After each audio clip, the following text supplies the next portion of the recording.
Good day to all employers in Hong Kong. Have a pleasure to introduce myself. I am Delmasi Cartelia, a 38 years old, married, live in Green Meadows Subdivision, Mintal, Davao City. I have my educational attainment. I have undergraduate of Bachelor of Science in Education at Holy Cross, Davao City. My special skill is cleaning and washing and gardening.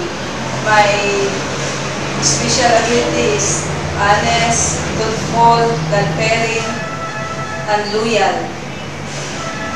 Are you familiar with operating household appliances? Yes, sir, madam. I am familiar in operating household appliances, like for example, vacuum cleaner, washing machine, rice cooker, and others. What experience do you have in cooking? I have a lot of experience in cooking, especially Filipino foods.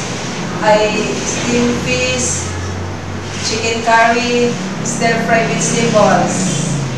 Are you willing to take care of pets like cats or dogs? Yes, sir, madam. I love pets, especially of dogs. Why do you want to work in Hong Kong? I want to work in Hong Kong to support my family, my kid to school.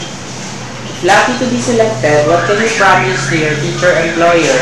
I promise, if I will give it a chance to work in Hong Kong, I promise to be honest, loyal, and to finish my 2 years contract.